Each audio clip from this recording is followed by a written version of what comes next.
What's up, Metal Summoners? It is so great to see you guys. How is everybody doing this afternoon? And I hope you guys are starting off your week in all kinds of fantastic fashion. We are so stoked to have all of our Metal Summoners, all of our Moonstruck Lunatics, and all of our members of the Dead Posey Society. We really appreciate you guys tuning in on a somewhat unusual day for an episode of the Metal Summit, but it's rock and roll, it's metal, and it's more fun this way when we get to do specialty events and specialty conversations with all of our beloved fans. As always, this is your Island of Misfit Toys. We've got myself, we've got Angel, and we're going to have a really great time. We really appreciate their courtesies, and we really appreciate them fitting us into their schedule. But we've got Tony, we've got Danielle, we've got Dead Posey live with us right now. First and foremost, Tony, Danielle, thank you guys so much for your courtesies, your hospitality. Welcome to the Metal Summit. It's a pleasure to have you. Thank you so much, darling. Thank you. We're pumped up because the beginning of this was pretty amazing. The intro. Yeah, we were banging over pretty here. Amazing. I got really pumped up. My question is, where the fuck is Psycho Steve? Yeah, So Steve is most likely at work. He manages the store that he works for. No, he's really just hiding in his coffin right now, right? I think he might be hiding in his coffin for sure. You know, he's just kind of like, I think the sun's a little bit too bright. It's a case of the Mondays. We all got it. He didn't bring the protection that I brought, so like, mistakes might have been made. That's why we spent our dark tomb studio thing here, so no sun ever touches us in here. Never. No, absolutely, as it shouldn't. For sure, it hurts. It hurts real bad. Absolutely. But first and foremost, congratulations are completely in order for your latest record, Are You in a Cult? So congratulations on the onward and upward continued success of that record, as well as your recent U.S. tour. Talk a little bit about all of that. Let's do it. Thank you. It's crazy that it's coming up next month, a year that we released our debut album. It was a long time coming to do a full length, and it's a little feather in the cap for us. And it was fun last year when we did a record release party for that in LA, and then doing our first headlining tour in the US a few months ago was, I'll tell you a little quick little backstory. We as a band, you're trying to play this game within the industry for so long, right? And we've gotten to a point where we're like, let's just make it about the music and the connecting with the fans. And part of connecting with the fans is going and playing your own shows. It's not about waiting around for the perfect big tour to get put on as a support slot. Those are great, but if you're sitting around waiting for those, you're not really connecting with the people you need to be connecting with. And, we even got told, oh, if you do your own headlining tour before you know what your full draw is, that's career suicide if you're not selling out these shows, if you're not selling 100+ tickets. And I'm like, okay, cool. Maybe the industry, that's their mentality and that's the game being played. That's fine. But we didn't want to be part of that, because to us, the whole point of being a band, being a musician, is connecting with people. And if you're just hiding in your cave until someone rings on your phone to take you out, you could be waiting a really long time. So we decided, let's start doing our own headlining tours. And frankly, if even 50 people show up, that's amazing. That's how you grow. That's how you turn into something more. And frankly, that's the punk rock mentality. And I feel that is more what it used to be. And there's been this weird thing since the era of social media where it's been very focused on what's your follow count. Oh, we can't take you out because you don't have X amount of follows. It's like, huh?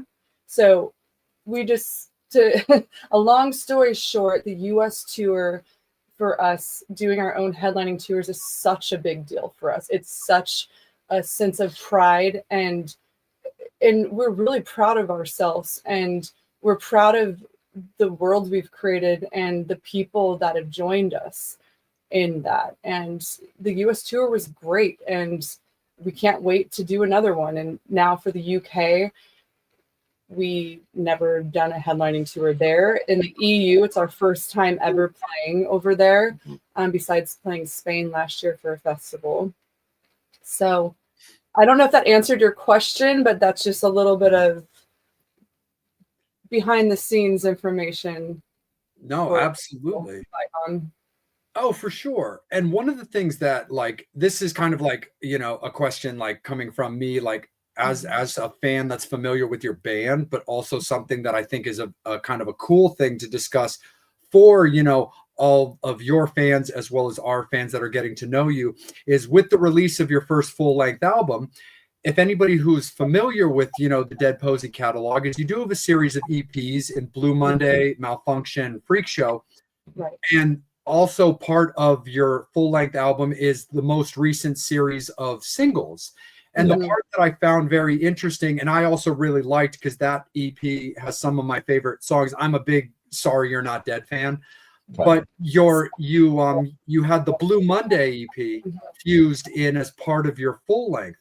And I was curious to ask, what was it about doing a full length that brings in some of your past to intertwine with your present, as opposed to simply doing another shorter EP of the current singles? Right. No, it's a great question. You know, we're just such in an era where things are just different now, right? And it's as quick as you put something out, it's on to the next thing. It's just, we're in a world that's like swipe, swipe, swipe, swipe, swipe. It's just how it is, right? So we wanted to make sure that that EP, the Blue Monday EP, was still part of the album, because those songs we did write with these other songs that were on the album. So it very much so, when we first went into the studio, those songs were part of this album. We always intended it to be an album together. It just, very cool. In this era, it's like it's more advantageous to kind of drip a lot of singles out. You keep algorithms going. You always have to be showing something new, even though it kind of ends up as one collection, which is how we originally intended it. Right. Yeah. So that's why that, from that perspective, it does look like, oh, interesting.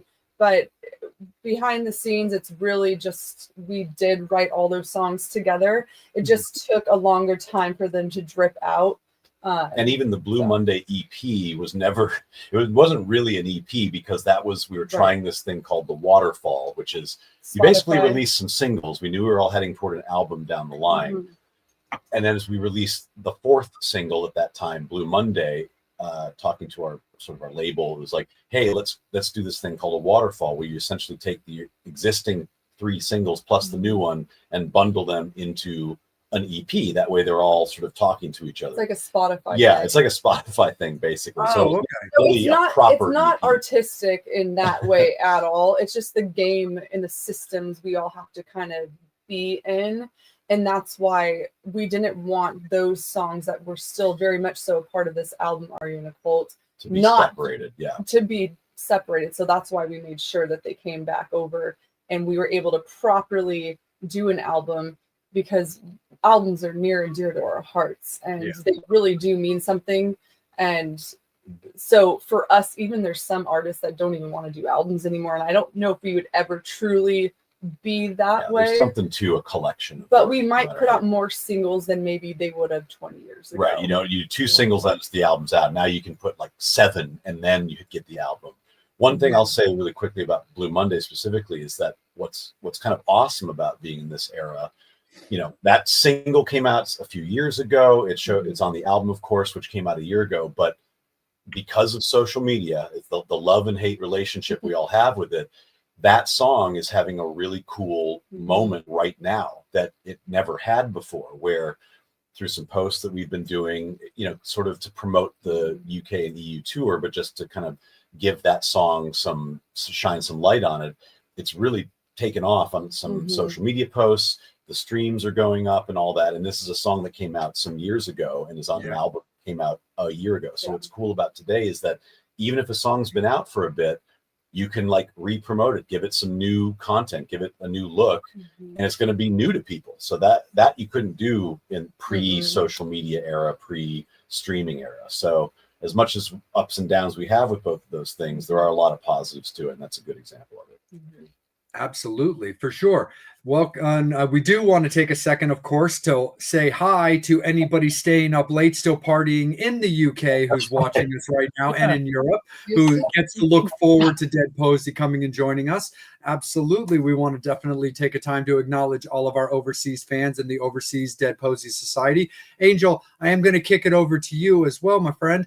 But also, that definitely does make sense, Tony and Danielle, that because again, this is simply just coming from a fan of your catalog, that I will say those songs definitely do intertwine, and it makes sense that EP works with the current singles for the new album as opposed to Freak Show and Malfunction. But I definitely remember having that moment even before we started talking about the potential of an interview, where I was like, I wonder what it was about Blue Monday that seemed to work for them over Freak Show and Malfunction. But now that completely makes sense. Right. You can speak to that too. I mean, we the sound of the band has evolved. That as much as we love those EPs, they are just of a different time, but both in the world with how we sort of interact and make music. The biggest difference that I see is that, especially the Freak Show EP was put together really before the band started playing live in a really kind of regular sense, and touring and all that. And that, I think, where Dead Posey is now and the type of music we're making now, and primarily on this album, at least partly is a result of getting on the road and feeling what works live and wanting things to get kind of bigger and I guess a little sort of harder hitting, and so that's as much as we love those songs. We also just tapped into more of our influences beyond the Freak Show EP came from a time of loving that kind of gothic stomp-clad garagey fuzzy kind of and it really was of the time. And we were using the Black Rebel Motorcycle Club, Shaky Graves, the Kills, and you can sense some of that in there. And then Malfunction, we were starting to tap into that Nine Inch Nails, that Manson, those other influences, Depeche Mode, and then it just evolved to where we are now. So it's just, this is more just an evolution of just tapping into more of our influence and our sound. And it's really was a lot of fun for us to start adding in more of that electronic what was it, the 808? Well, synths and stuff with even heavier guitars and detunings and more of a full drum kit and everything, stuff that we didn't want to do. Love saying very oh, it's pure. If you can't play it in this way, we don't want it. Where we wanted to start experimenting nails, just adding some of those kind of flavors in there. Depeche Mode, and, it kind of ties into that dark wave stuff as well. Especially you hear that in Moonstruck Lunatics. We're really, really proud of that song just because it really leaned into that side that we really like too, with the dark wave sound. The song Dark Side. We used to call it Moonstruck Lunatics. My God. That was the title for it's called Dark Side. A year. And then we switched the title right See, before. I'm still stuck in the studio. I think that's the song we would play live before it technically came out, and I think we still have set lists where it's called Moonstruck Lunatics.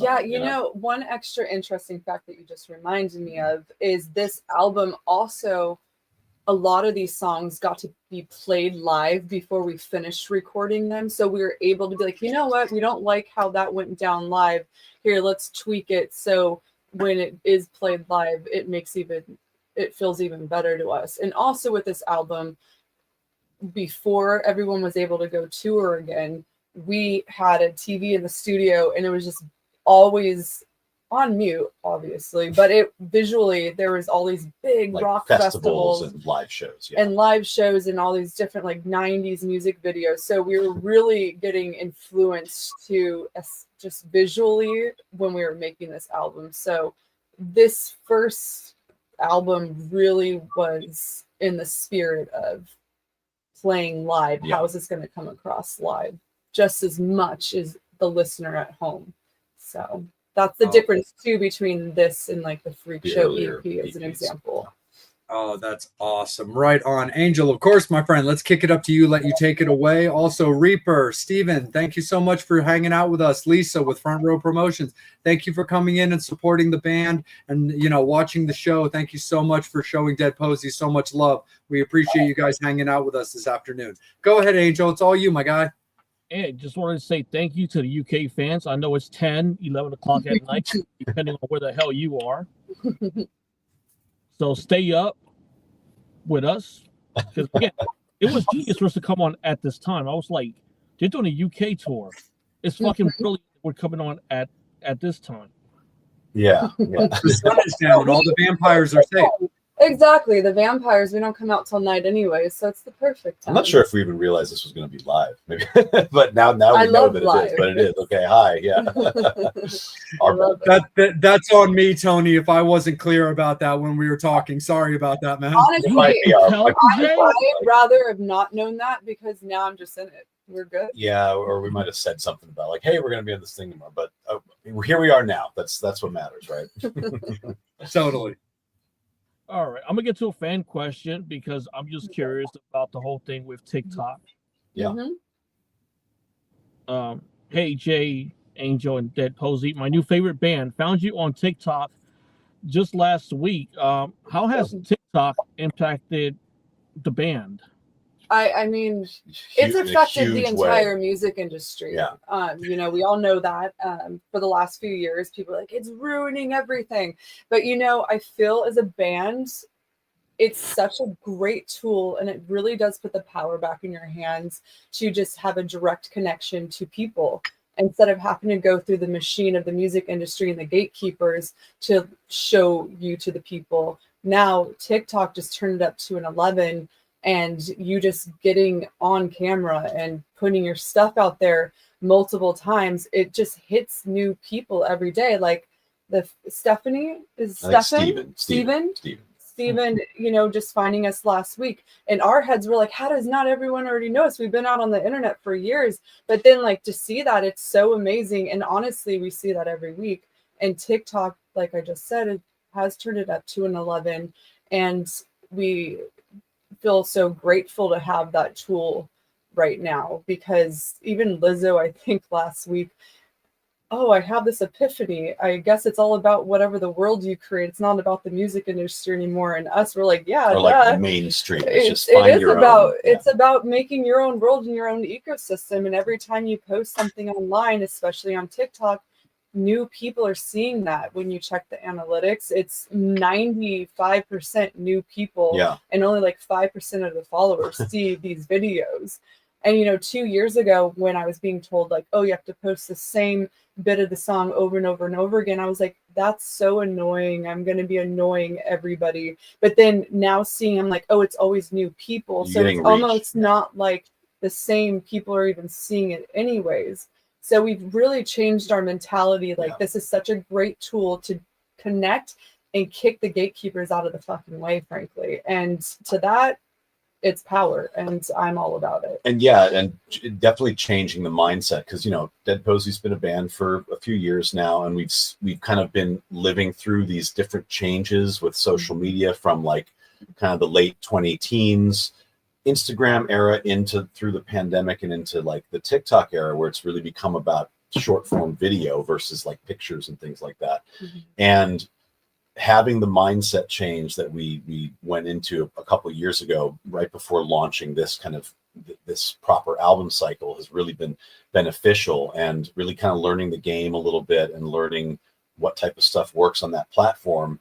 And what's cool about it is you can really make it music forward. You don't have to get on there and tell jokes or talk all the time. But if you do talk in the camera, great. I love watching people talk in the camera. Me, it's a little harder, but I'm able to use the vehicle of Dead Posey and just sing to the camera.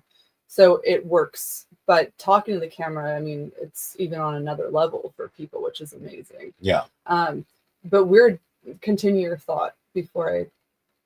Are you done with what I am not done. Go ahead. No, I was just saying that, you know, what's great for bands is it can be really simple. You can just get a camera going. It doesn't have to be in a crazy environment or anything. And you're just performing the song. And you're putting the lyrics on screen. You're letting people get into that moment of the actual music, which is kind of like a return again back to why I think we all get into this, is to make music and to make songs that relate to people. And then to now find someone like Steven just a week ago. I hope you come to our show next time. So I don't know where Steven's located, but if you're in the UK or the EU, we hope to see you soon in the flesh. But yeah, it's great to connect first online. And I feel that any artist or band or anything that's not using this as a tool, I'm like, oh man, do you realize how much power you can have?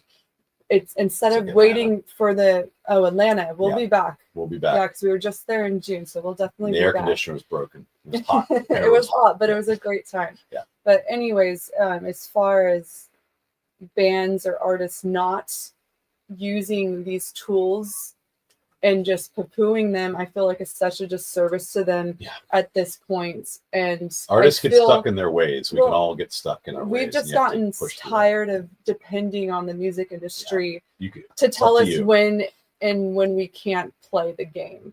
And now we just want to cut it off, cut off the head of the snake and not even deal with it at all. And just do us and connect directly with our fans. And the only way artists could do that, and unless they're in a system pushing them, is to connect online and then go play your own shows.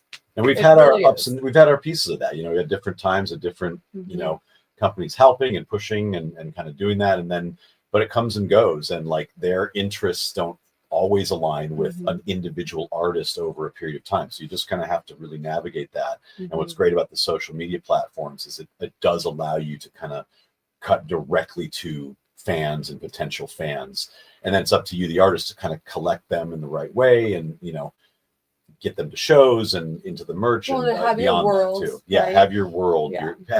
It's that we've heard the analogy of, like, you know, we're throwing the party here, and the social media is like the window into the party. But if people come in and it looks like a party, but you're not having a good party in there, they might not stick around. So you got to give them stuff and have it be a meaningful or good time for everybody. Well, and that's where the Dead Posey Society comes in. You know, we thought it was such an important thing to start having fans not just being able to like comment like on our post, which of course that's great and amazing, but we also wanted a place where anyone discovering Dead Posey now feels part of that world. And that's why we started our Discord last year for the Dead Posey Society, so people can start talking amongst each other. So then when they go to a show, they're like, oh, hey, I know you're on Discord is like Lily Rose or whatever, you know. And we wanted that ecosystem to start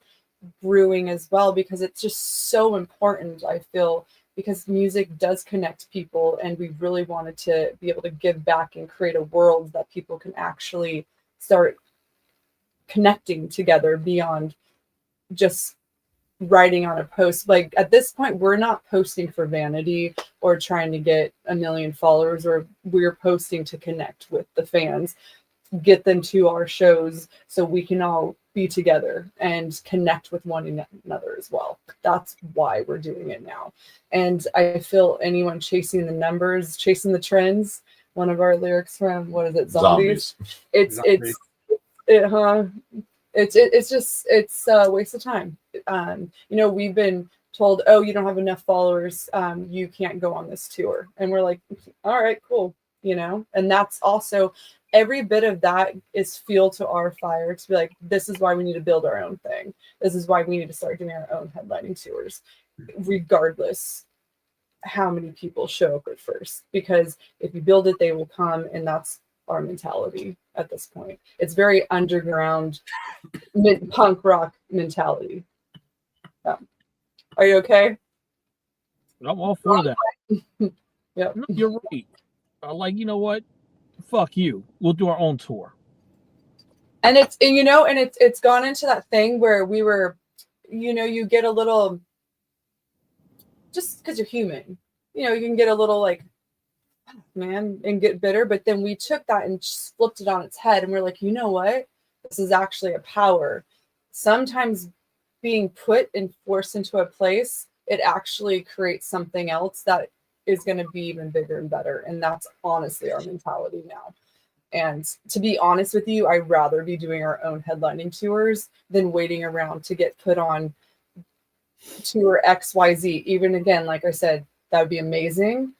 And we're, of course, the phone rings and asks, of course, we'd be there. We've had great experiences as a support act. It's exactly. Great, Yeah. But at this point, we're definitely in the mentality where we don't want to wait around just for those opportunities, and we want to do our thing. And this is not reinventing the wheel. Bands have been doing this since the dawn of time. There's a whole underground ecosystem doing this all the time. But the music industry has now pigeonholed a lot of artists and bands, thinking like, oh, if you go do your own shows and you don't pull enough tickets, you're now not going to be able to get on this tour. And so now all these bands, it's created an ecosystem, all these bands just waiting around to get told that they can go on that tour, and they're not doing any of their own shows. And I'm like, oh man, that's such a disservice to the music scene. And there's so many bands out there. Like, it's just crazy crowded, and only so many slides. Touring has gotten more expensive for everybody, even the marquee acts, the kind of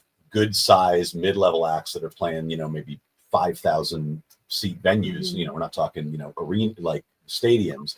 Like, they have to be really careful on what, who they take out and everything. There's only like one slot here and there. So it's like, yeah, you can get into the trap of like, oh, you're being pitched for this, you're on the short list. Okay, it didn't happen, or the tour didn't happen, or whatever. So, we've had enough of that to be like, well, yeah, why are we going to wait? Let's get out there and take the plunge and try to drum it up. And it's been a good, very informative, but really good, positive thing. And that's what we're carrying into the UK and EU next month. So, yeah, there you have it. I see this question. Angel, are we looking at the text here? Thank you. Yep. Thank you. I just pulled up your music, and wow, I really like it. Yes, thank you so much. I love that. So I'm assuming discovering us for the first time in real time right now. Is that? Yep, I already got. So, what do you like most? most? Amazing. What do you like most about being a musician? I see that question also. As a human, we all want to express ourselves, right? And I feel like the most fun thing is being able to express ourselves fully through a vehicle that is music. So I feel like that's the most fun thing to be a musician, and then being able to tour the world and meet all these different types of people. Those are the two things that I feel like are the most why I like being a musician and songwriter.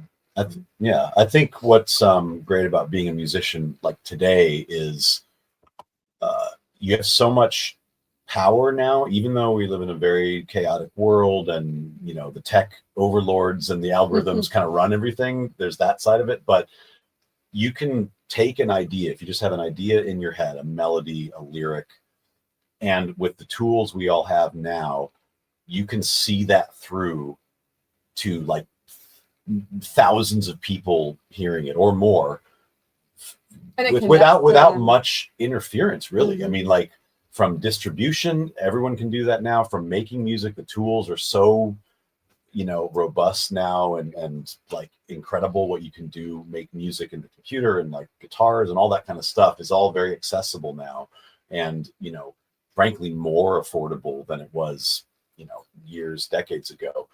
So that's a great thing about being an artist now, is being able to make this stuff and get it out to people without huge roadblocks. And obviously Dead Posey is very fortunate to have the platform we do have, but even for a brand new artist, you can just do that without anyone messing with it, really.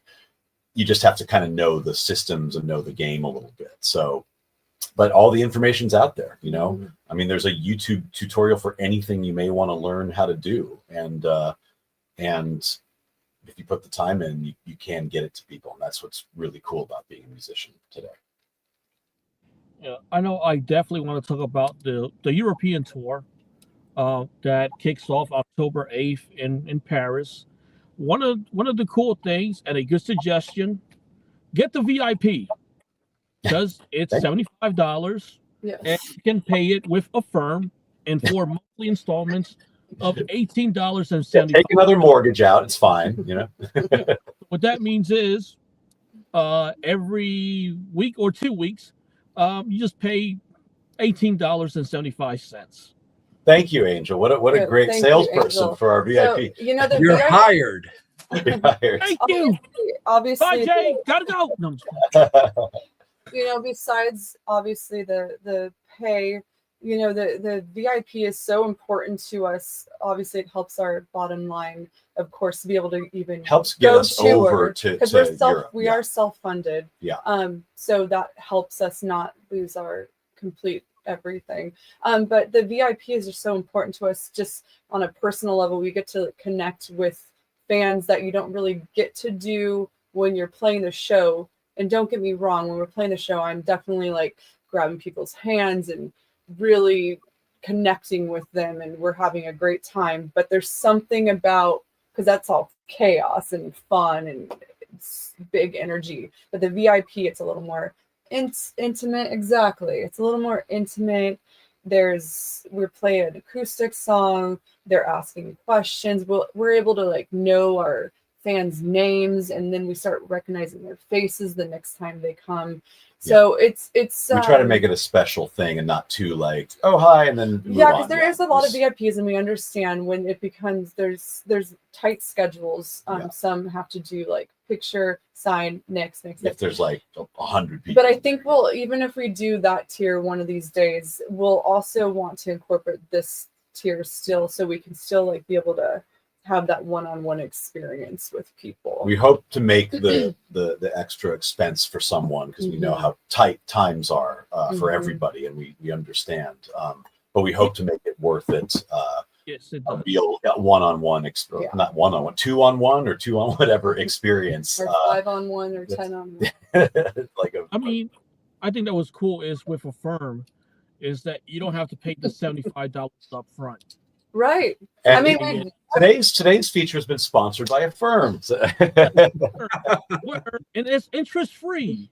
Interesting. Which is You know what? You can't really argue with that. I don't know how what the benefit is for Affirm. You just split it in four. But I think we've used it for various expenses on tours. It's like, well, we don't physically have the money in the account right now, that the royalties don't come in for another month, and we have to do this and that to make this tour happen. Let's look at Affirm. You know, we use it too. I've used it as well. I guess when you go to 6 weeks is when they start charging you interest. Oh, there you go. Okay.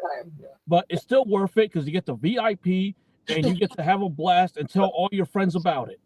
Yes. Dude, he knows what's up. Thank you, Angel. Yes, exactly what he said. Yeah, you can't go wrong. Just expense it, credit it. And what's kind of funny is that for the show in Paris, they actually have the times that the bands go on. They have you going on at 10 o'clock. Yeah, exactly. So Paris is actually a slightly different one in that all the other shows on the tour, the VIP, it's part of the tour package. Yeah, it's sort of part of the tour package. The VIP you can either purchase through the ticketing site, whatever. There's a few different ticketing sites. Some don't have it, some do. It's kind of confusing, but you can always do that. And then you also have our online store. No matter what, the VIP portion is sort of separate than just the show ticket. But if you go through our store, then you just have to go get a show ticket separately. The Paris is a little different because there isn't one. It's not in the venue. That's a really limited one. We're just to a few We're doing people. it on our RV. We're going to do that one on our So it's going to be vehicle. very, very, very VIP for the Paris one. I think we're only able to do like 5 people or like something. total, if that, but they get to see where we're going to live for 3 weeks, which is cool. Yep. So that'll be fun. That'll literally be our first day with the vehicle too. Yeah. So we're still settling in. So if you're in Paris and come to the VIP, you're getting an extra interesting one, but it'll be fun. Because it's cool. Like you go to you're in Paris, then you're in the UK October 10th in Nottingham, Mm-hmm. Newcastle, Glasgow, Manchester, Bristol, London, Portsmouth, Leeds. Then you're on to Germany. So it's really cool that you're hitting all these places. Oh, we're Yeah. very excited. We've played a few times when we've been a support in UK. a few times over there. And now we're going over there for our own tour, and it's really exciting. We love, we're not hitting Scotland, right? No, we are. We are. Oh, Yeah, good. we are. Good. Mhm. We love Scotland. Nottingham is a great time up That's there. a great one So, to kick the such a cute UK town. portion off. London Yeah. obviously is great. Manchester was awesome last year. So we were really excited to go back. UK feels like a home away from It home does. because we have Very been much over so. there a few times now. And then last year was the first time we were in Spain, so the EU for the first time.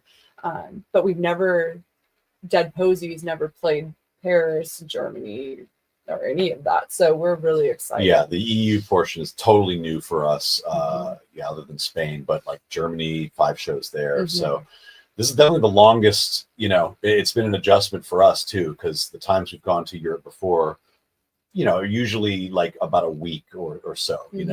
This is 3+ weeks, And it's ours. It's ours. Yeah. We have a lot of shows, and we're like, Fun. we're used to doing a tour in the US where you just kind of throw everything in like the van or RV and just go, okay, pull everything out there. Here's like, wait a minute, we have to fly with 3 weeks worth of stuff. How do we do And this? it's the winter time, and I love my big coats and stuff. Yes. So we're getting crafty with how we're going to pack this. We're trying to keep, I'm the weight Nazi. I'm like, that can't be over 50 pounds or they're going to charge us. Let's go here. What can we wear? We'll wear 3 coats on the plane. Well, and a demonia boot alone already weighs like 5 Yeah, pounds. your boots need their own Luggage. own case. They do. Yeah. Their own ticket. Now, right before I kick it off to Jay, Front Row Promotion has a question about merch. Yes, they do have merch, and it's cold outside.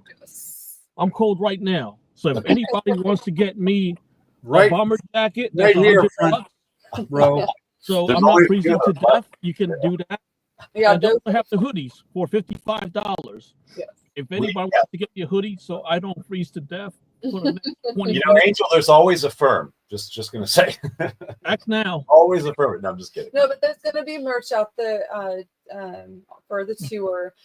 We only have a few of the bomber jackets left that we're going to be bringing over there. But are we doing a long sleeve? We are. So I'm not sure if Front Row Promotions is asking about the Europe during the shows or just generally online. I'm just generally online. Online, you can okay. you can go to our website, deadposey.com. There's a link to the merch store on Shopify with a bunch of stuff there. And then for UK, we're of course bringing a bunch over. We're having some made there.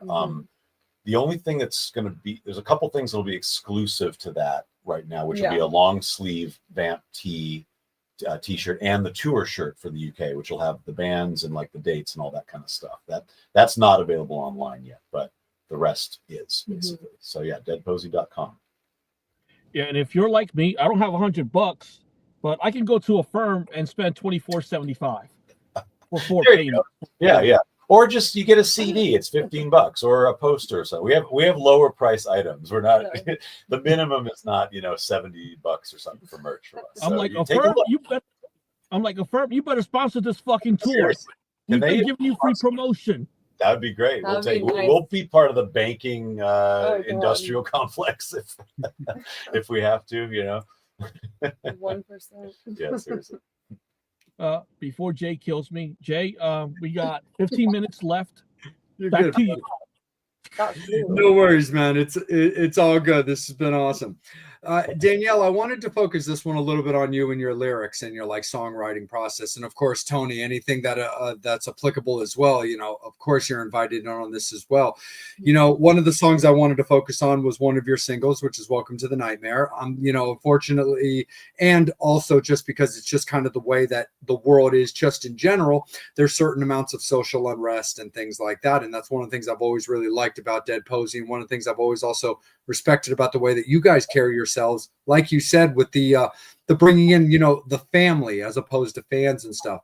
But there is a lot of social unrest when it comes to the world and stuff like that. And when it comes to writing lyrics, putting together songs with messages you want to put out, how do you look at that and how you want to like transcribe that kind of stuff? Because if you listen to Welcome to the Nightmare, there are lyrics in certain parts of the songs that you can definitely tell seem to be referencing certain points of just life living. Right. But how do you like to look at the way you write your songs and what speaks to you to put it out in music? So the way Dead Posey is Tony and I are both the songwriters for Dead Posey, and just a little backstory with that real fast. You know, sometimes I'll go off and write my different ideas down or different little chunks of lyrics.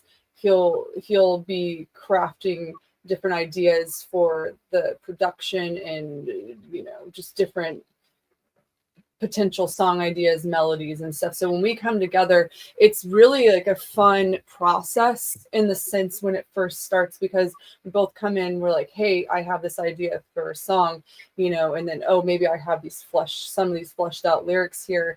Let's dive deeper. And it really is a meeting of the minds for us when we write these songs. So, you know, Welcome to Nightmare is definitely a brainchild of both of us, and what we were feeling at the time when we wrote that song, you know, was 4 years ago. Was it 2021? The initial writing was close, like the first version of it, and that song actually underwent a lot of changes before it came out, but the first version was like late 2020 actually. Right. And so you know how that time was. It was crazy. And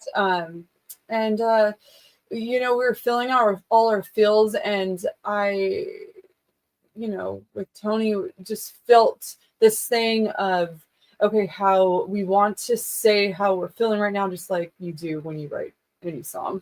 But it was the first time really touching on a political angle, and we wanted to do it just right, where you're saying just enough, but it's saying it in a way that anybody could feel this way, not just this side or that side type of thing. Sure. Even though if you know us, you know where we tend to fall, chill out. Yeah, where we chill at. You know, probably where we're hanging out. You know, but we wanted it to be in a place that did feel like it could connect. And I feel like the best kind of songs can make everyone think, not just only one type of person. And for us, the art should, for us at least, how we write should transcend a specific, you know, looks political stance, and that song sort of is an example of that for us. And you know, we're just like, God, all the news and everything that was just nonstop, and you know, our president, Lord and Savior, that now is here again with us.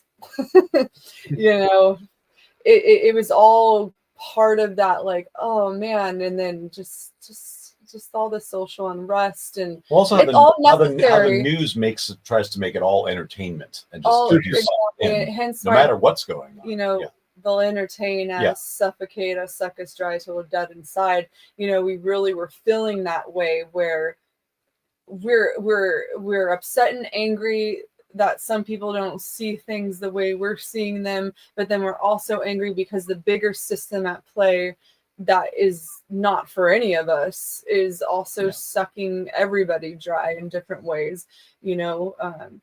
So that song meant a lot to us because it was a challenge to make it just right, where it really towed that line. And you know, for us, it just, we wanted to just say F, you know who, but we didn't want to say it like that, because then immediately it's going to cut off that. And then there's no room for that middle ground of how do we come together as people, even if we disagree on certain things. But, you know, some things are worth fighting for too. There's a lot of nuance with all this, right? And so sometimes there has to be a little bit of a push, and not just like, oh, the agree to disagree. So it's a very nuanced topic for sure. But Welcome to Nightmare does mean a lot to us, and people can, like a lot of, you know, artists might say, people can interpret it how they want to, you know. And of course, you know, even though sometimes in the comment section of our posts and things, there'll be a nice back and forth between different fans of different stripes going on or whatever.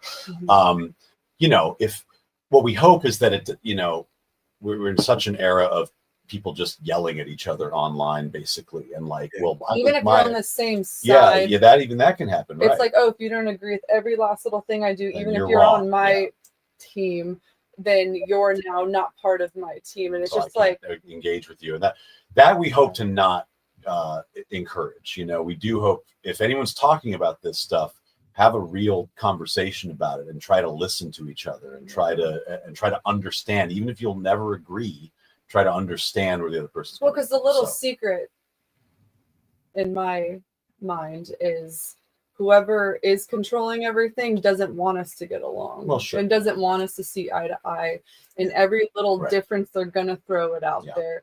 And even if this is the silly thing too, there's so many things that people don't want.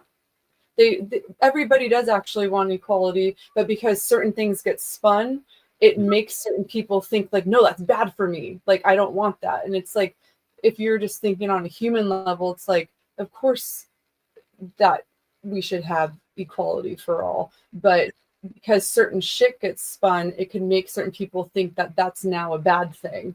And we just hope that art and music, comedians and everything else could keep expressing like, here, zoom out and see the bigger picture here, and quit getting stuck on, oh, if this person gets equal rights, they're taking my job. It's like, no, dude, like it's not about that.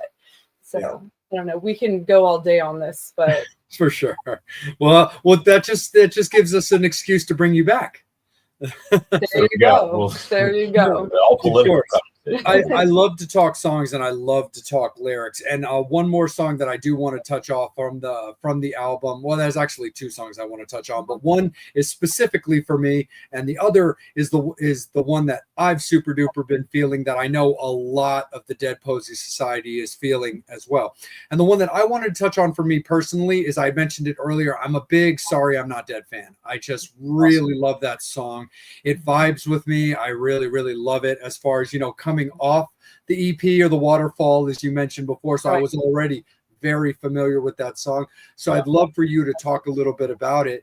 But then when it comes to, current new singles involving, the full release of the album, of course, like Dark Side has really been speaking to the masses. And I feel like a lot of your fans are connecting, or in this case, a lot of your fangs are connecting very, very deeply with that song as well. So for myself, as well as the fans, I would love to hear you guys talk a little bit about those two songs.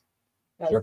Sorry I'm Not Dead. That was one of those other ones where for such a long time, I was thought to believe that to be able to be taken serious in the music industry, especially in more of like the rock worlds, where it's very male dominant still, even though you see a lot more female, in the scene, it's still, the ratio is still lopsided, and I had this, I used to think, oh, you have to be taken seriously, so I can't wear a skirt, or I have to do this. And there's like a lot of misogyny and just ideologies. And my deeper self is like, fuck all that. It's all about being a human. Who cares if you're a guy or a girl? But the real thing is, there is a line there still that's slowly going away. But if I'm being real, with that song, it was really touching on some of the misogyny thing and breaking down some of those kind of things of being put into a box.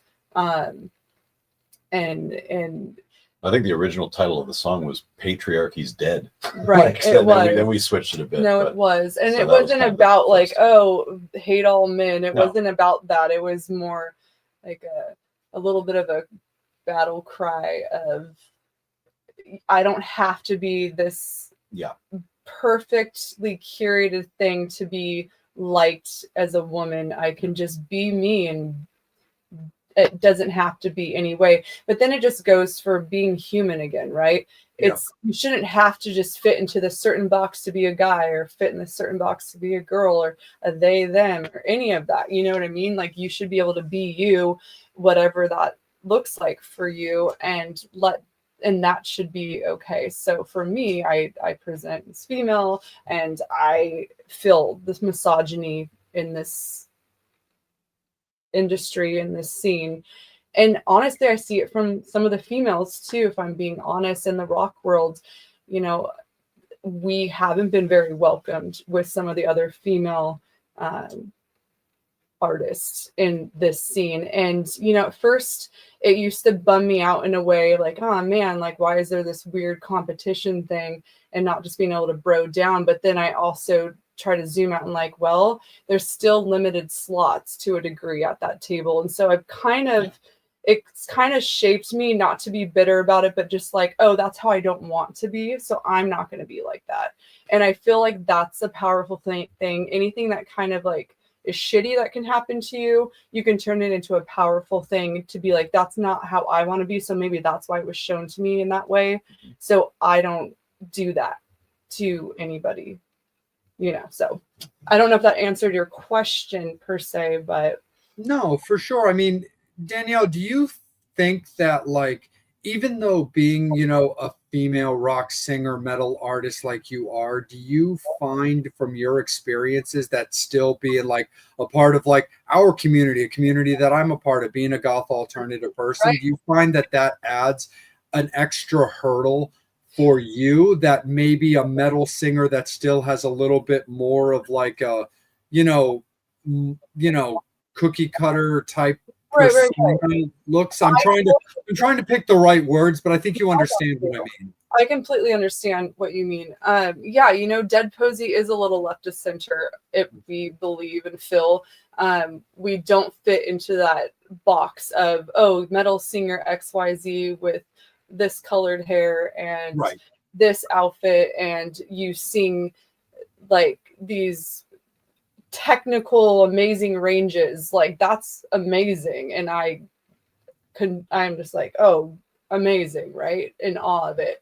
I feel Dead Posey is left to center of that because, you know, we try to lean more into, especially with the vocals, more of the character, more of the grit, thinking more like the Kurt Cobain type of singers, the Courtney Love, the Manson, like those kind of singers. So we already are left to center because of that, because I'm not trying to do those high notes and stuff, because frankly, it's just not what gets me off. And frankly, I don't even try to do that because it's not really in my wheelhouse. So what gets me off is about the character and the voice, the grit in the voice. And, you know, Tony's a wizard in the studio production wise, and he's really like let me have a space for such a long time now, where I've really been able to discover my voice for years now and not had to be this perfectly crafted thing. And maybe some of those singers, I don't know their circumstances, but maybe they've had to be in circumstances where it has to be that kind of thing, where I didn't have to be in any kind of box per se, for better or worse.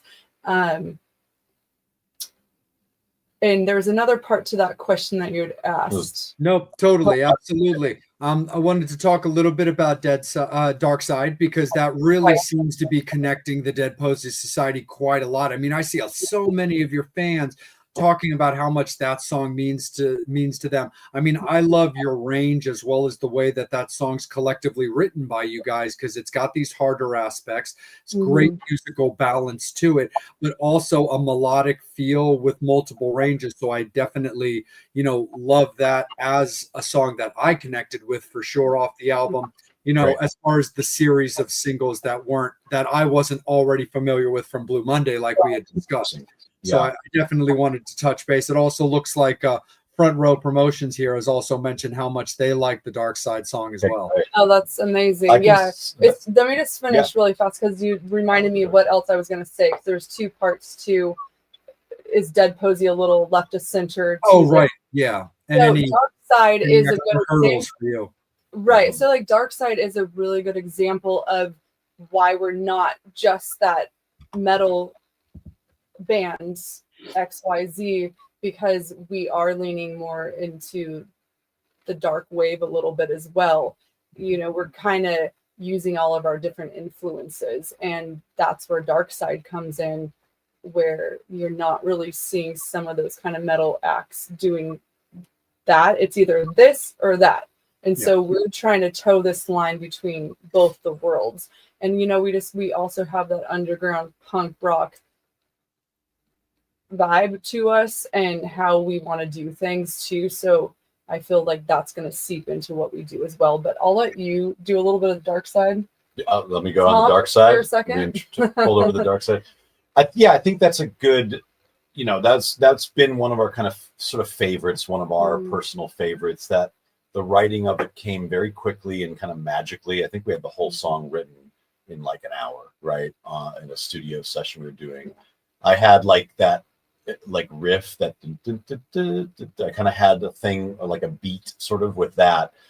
And then we got together and you had this like Moonstruck Lunatics vibe in there. Well, because like, the meaning of Moonstruck Lunatics is like people going crazy under the full moon. So that's like, let's be crazy together. It's like, you can be a romantic thing. It can be friends. It and can then be turn into outsiders. like you said, the basically. Misfits, like the Island of Misfit Toys kind of thing. I think that, and we just let the song kind of flowed through us, really. You know, we were channeling something. And that one stayed pretty, you know, when we wrote that a few years ago, that's stayed pretty consistent. Yeah. We obviously fleshed out the production. I think we added the bridge. We played it later. live a few times. Played it live a which few was times. And good to be able to do. But we've always known that would be a centerpiece for us of the album. And it's a special song for us, you know, and we, again, not in a bitter way, but in an empowering way, like I was saying about 10 minutes ago, not being just overly graciously welcomed into the scene in a certain way as far as like other bands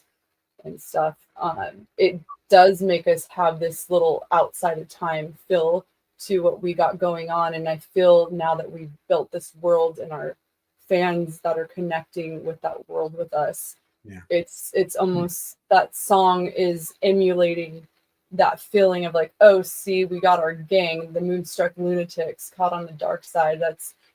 We don't need that, you know, unless it meets us at the same energy we are living in. So it gives us power to make our own energy and scene with the fans, with our fellow Moonstruck Lunatics. And from like my snarky Wednesday Addams side, I'm like, I don't want to sit at your table. I want to make my own table. So it's kind of that mentality a little bit. So absolutely. No, 100%. And Tony, Danielle would definitely appreciate you for that. Angel, I'm going to kick it up to you, man, as of course we want to be respectful of their time. Danielle and Tony have been very, very courteous, but we do want to allow them to get back to the studio as well. So Metal Summoners, Dead Posey Society, it is going to be last call for alcohol. Any final questions, comments, anything that you guys want to put in that you want to ask them about, you know, past, present, or future Dead Posey, make sure that you guys pump it into the comments right now so Angela sees it, and that way we can make sure that your questions are asked and that you guys are seen, you know, by Tony and Danielle. But again, they've been very, very generous, and we want to make sure that we're respectful of their time. So Angel, why don't you kick it up, and you and I will go through our final spin.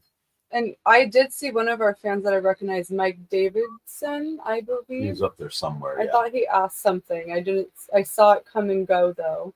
I think he might have just we said love you, Mike. I don't know if you're still in here. Oh yeah. I found it. He was confirming how great your VIP is. Oh, thank you, babe. Thank you.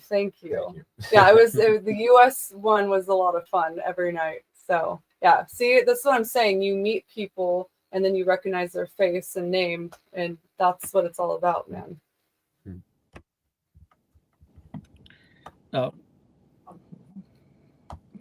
You're on the spot now. You're out, man. Right. I definitely just want to confirm what's on deck for 2026.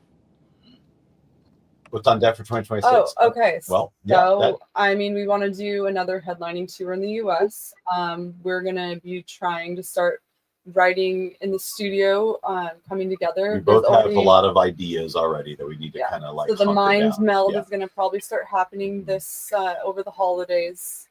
So hopefully we're putting out some a few new songs next year, and We doing definitely another will. headlining tour in the US and potentially another one in the UK. Well, and the UK EU tour is kind of our like little victory lap for this whole cycle, the Are You Gonna Call album, this kind of era, because yeah, we're going kind of into new, exciting and uncharted territory for next year. You know, the team we're going to be working with and looking at new frontiers on all that and how to release music. It's sort of like a free reign now. So we're excited to, you know, play the new game in 2026 basically. So, but definitely new music coming out, tours, all that good stuff. Yes. Absolutely.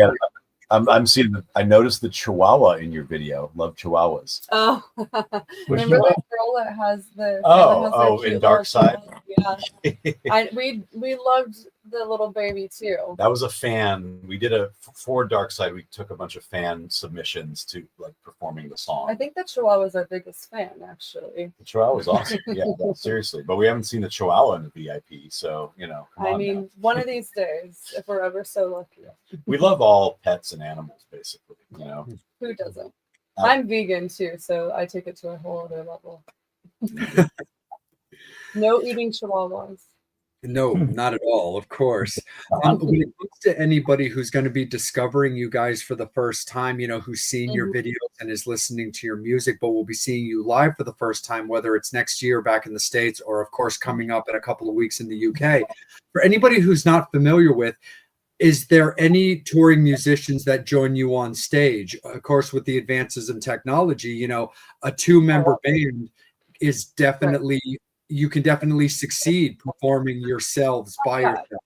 But do you have touring musicians to fill out the bass and the drums? We always have a drummer. So we always have a drummer that's with us, and we have a few that we, depending on schedules and stuff, will take that drummer out.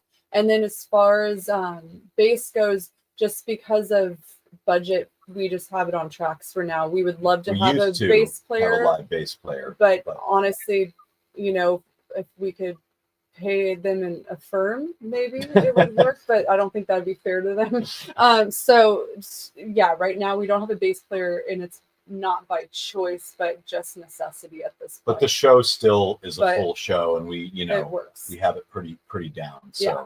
And there's a lot of bands, isn't there? Like, there's plenty of bands. What's the one that's the two guys, the drummer and the Crash Karma singer? I don't know about them. No. The rock. Royal Blood. Royal Blood. I mean, they're truly Royal Blood. Yeah, they're truly. At least they first started. I think they still just do it, the two of them. That's more like. And then Twin Tribes. Twin Tribes. They just the two of those guys. That stage, yeah. Uh-huh. We haven't really done that because, like, not having a drummer for us wouldn't feel. For what we're making, you know, rock music that, like, it's supposed to feel like. But we love bass players, and we do. As soon as we can afford it again, we'll obviously we have, you know, some in mind. So for now, this is what it is. You know, when you're self-funded, it's just this is how it goes, you know, and for any artist or band out there, you make it work where you can. And if you just waited until you had everybody on stage, then, you know, you don't want to wait for that. I mean, touring's harder and more expensive than it's ever been for anybody. I think Garbage just made a whole thing like, yeah, we're not touring anymore. The record industry sucks. Like, it's too expensive and all that. And they're, you know, a big band. So yeah, but you know, playing live is what we love to do. I mean, we wish we could do it more than even we've been able to. And we're very fortunate on how much we have been able to. So, you know, we always find a way to make it work. Absolutely, of course, for sure. And before we officially let you guys go to continue on with your afternoon, of course, again, thank you, Tony, Danielle. Thank you so much for some of your time. But please let everybody know again where Dead Posey can be found.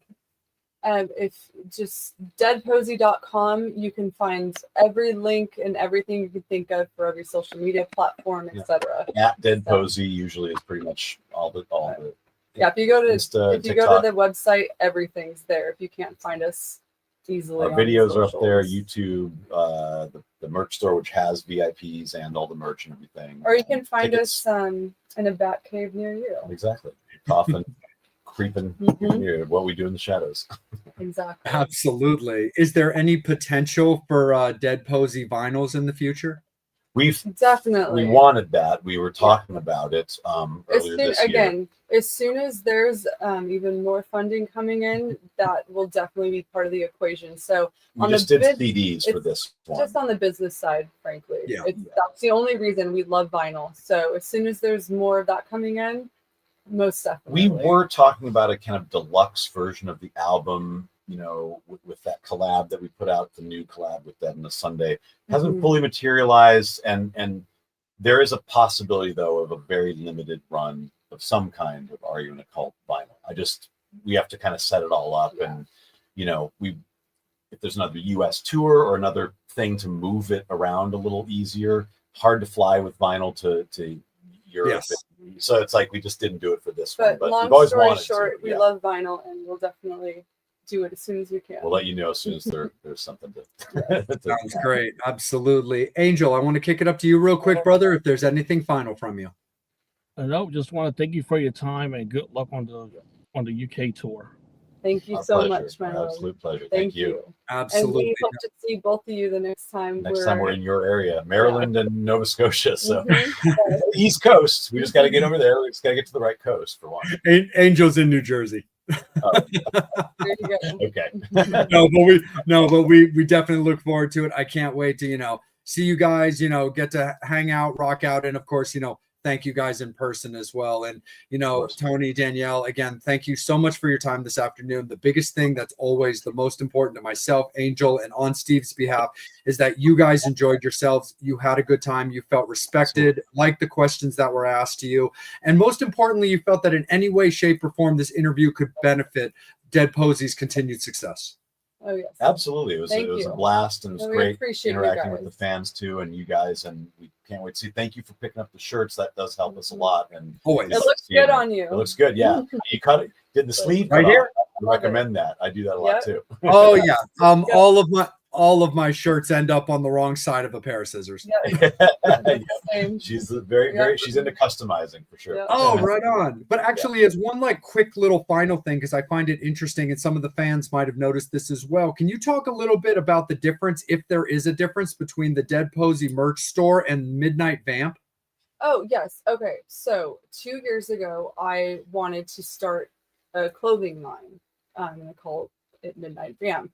And my idea was to find clothing that I would wear myself and curate a store of you can get this item and that item. Non-Dead Posey stuff. So I work with a few distributors there, and we decided, it'd be kind of cool if we put our merch, Dead Posey merch, on the Midnight Vamp store instead of it just being a live alone merch store, just to kind of tie them together. And it's kind of like the mentality of how Hot Topic is a store and then they sell different stuff, but then they have a different bands in there.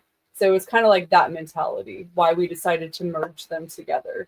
So it's kind of like Midnight Vamp is the Hot Topic, but it's my different things I would want or buy or wear, curated and also mixed with our band stuff. So that is that. But I'm hoping for the Midnight Vamp store, the next thing for it to evolve a little bit more is just to get a few more distributors that I could work with and try to ramp it up to an 11. So that's one of my goals as far as that goes. But yeah, that's why that Dead Posey is on there, because we wanted to tie them together. Sure. As the clothing goes, just to add a little extra more. Like if you're wanting to go get a Dead Posey shirt, that I like those boots too, and now I can wear these boots with that shirt. So it's just kind of a one stop shop is the mentality behind it. Nice. No, very, very cool. Because yeah, I can add the red coffin shirt that you have there to my collection as well, for sure. There you go. There you Awesome. go. Absolutely. Metal Summoners, thank you guys so much. Dead Posey Society, we really appreciate you guys tuning in as well. Thank you to everybody that watched and hung out with us and showed Dead Posey so much love, so much respect, and just so much, enthusiasm and encouragement for everything that they've going on right now and everything that they've got going on and coming up.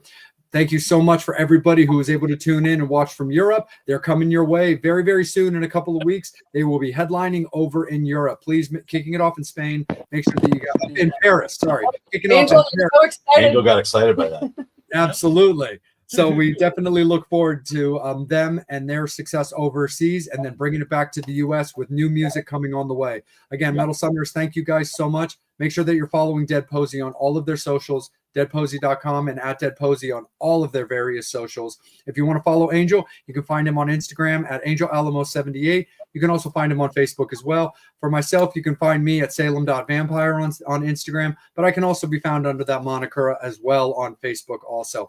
When it comes to the Metal Summit, if you like what we're doing, please make sure that you're following us on Facebook and YouTube, because that's where you're watching Dead Posey right now. That's where the interview went live at. But if you also really like kind of being in the know and what we've got coming up, we always put out our guest announcements on Instagram first. So that's always a great page for you guys to follow if you kind of like to know right up quick what's going on in the world of TMS and the Metal Summit. Again, on behalf of Dead Posey, we really appreciate all of their courtesies, and we look forward to having them back. And on behalf of myself, Angel, and Steve, thank you guys so much. Be good to each other. Have a great next few days. We will see you guys in a couple of days on Wednesday evening for our next interview. Again, thank you so much to Dead Posey, and thank you so much to the Metal Summoners. We love you guys. Take care. Be good to each other, and we'll see you in a couple of days. As always, you've been watching the Metal Summit.